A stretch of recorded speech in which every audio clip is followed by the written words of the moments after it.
Assalamualaikum warahmatullahi wabarakatuh. Perkenalkan, kami dari kelompok 3 ingin mempresentasikan hasil kerja kelompok kami mengenai laporan audit manajemen perusahaan.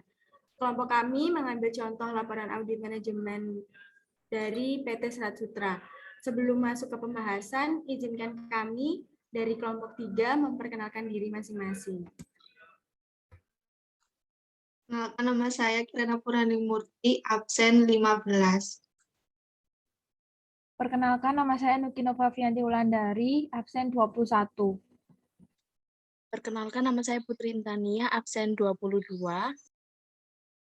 Perkenalkan, nama saya Yuan Oktavia Ratnadela, absen 27. Perkenalkan, nama saya Zaidan Satrio Atmojo, absen 28.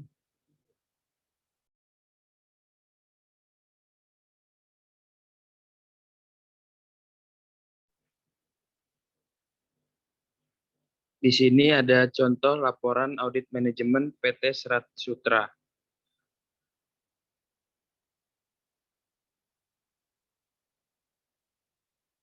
Tujuan audit manajemen pada PT Serat Sutra. Tujuan dilakukannya audit manajemen pada PT Serat Sutra adalah 1.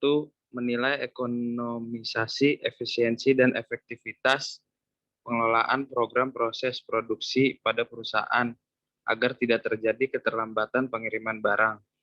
2. Menilai mencakup prosedur proses produksi dan kebijakan pengiriman produk. 3. Memberikan berbagai saran perbaikan atas kelemahan pengelolaan program proses yang ditemukan. Selanjutnya ada latar belakang objek.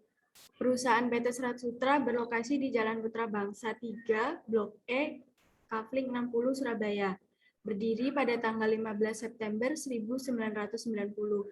PT Serat Sutra bergerak di bidang produksi tenun tradisional dengan fasilitas produksi berupa alat tenun bukan mesin atau ATBN. Mulai tahun 1995, perusahaan ini secara total meninggalkan ATBN untuk produksi komersialnya dan menggunakan teknologi modern dengan investasi yang cukup besar. PT Serat Sutra menghasilkan beberapa jenis kain dengan bahan dasar dan merek yang berbeda.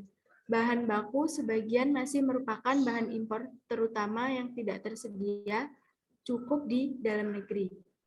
Perusahaan menggunakan mesin otomatis berteknologi tinggi dengan kapasitas produksi 300.000 meter per hari untuk kain yang berbahan dasar sutra dan 4.750 meter untuk kain yang tidak berbahan dasar sutra.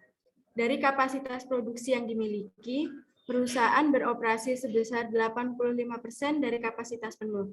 Sebanyak 60% dari produk yang dihasilkan, terutama yang berbahan dasar sutra, adalah tujuan ekspor, yang merupakan produk pesanan dengan waktu pengiriman rata-rata 7 hari dari pesanan diterima, dan sisanya untuk memenuhi kebutuhan dalam negeri. Selanjutnya ada kesimpulan audit dengan pembahasan kondisi. 1. Dari catatan penerimaan bahan baku tahun 2006, rata-rata terjadi kekurangan bahan baku sebanyak 15% dari kebutuhan produksi. 2. Pada saat beberapa komponen mesin dibutuhkan sering belum siap karena masih diperbaiki. 3. Jadwal produksi tidak disesuaikan dengan terjadinya pemesanan dari pelanggan yang sifatnya mendadak, sehingga belum termasuk dalam jadwal produksi yang telah ditetapkan. 4. Jadwal penerimaan bahan baku dan perbaikan fasilitas produksi tidak disesuaikan dengan terjadinya perubahan pemesanan dari pelanggan. 5. Tidak ada mekanisme penyesuaian atau cross-check program antara bagian produksi pembelian bahan baku dan pemeliharaan fasilitas.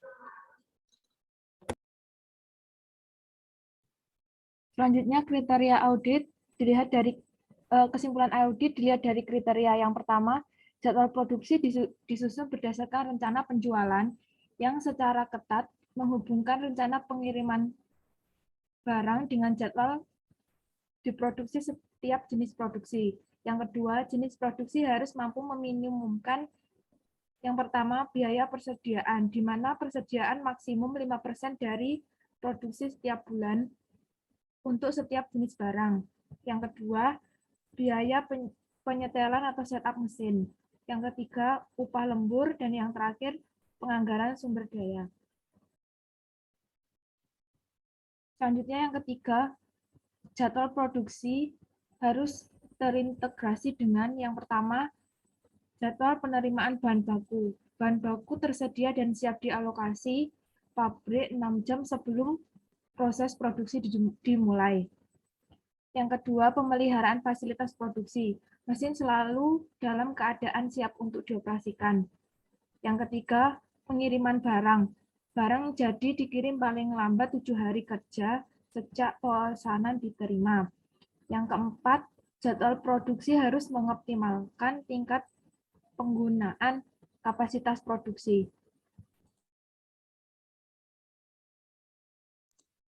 Selanjutnya nomor 5.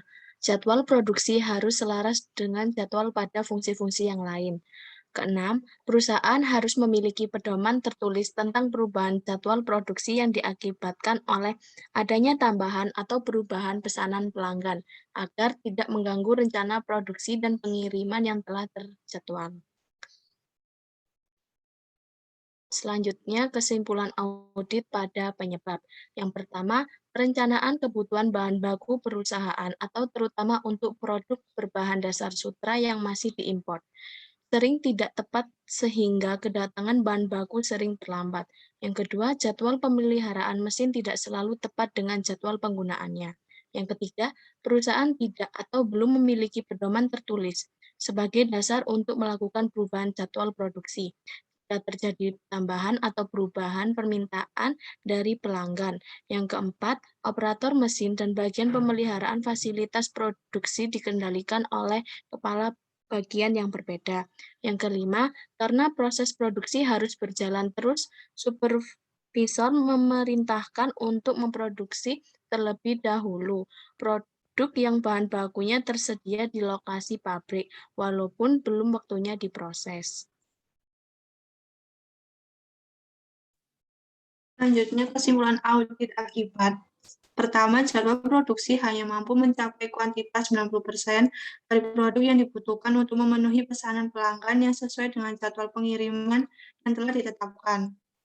Kedua, terjadinya waktu tunggu untuk aktivitas produksi rata-rata 1 jam dalam setiap hari.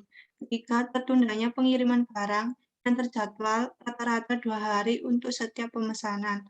Keempat, terhambatnya proses produksi rata-rata 18 jam dalam 1 minggu. 5. Terjadinya penumpukan persediaan rata-rata sampai 15% untuk produk non-sutra.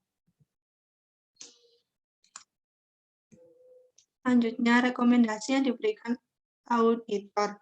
Pertama, perusahaan seharusnya memiliki pedoman tertulis sebagai dasar untuk melakukan perubahan jadwal produksi jika terjadi tambahan atau perubahan permintaan dari pelanggan.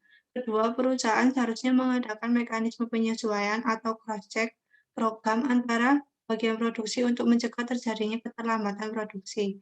Ketiga, perusahaan harus membuat jadwal produksi yang terintegrasi dengan pertama, jadwal penerimaan bahan baku. Bahan baku sudah tersedia dan siap dialokasikan pabrik 6 jam sebelum proses produksi dimulai. Kedua, pemeliharaan fasilitas produksi. Mesin selalu dalam keadaan siap untuk tidak dioperasikan. Ketiga, pengiriman barang jadi dikirim paling lambat 7 hari kerja sejak pesanan diterima. Sekian dari kelompok kami, kurang lebih mohon maaf. Assalamualaikum warahmatullahi wabarakatuh.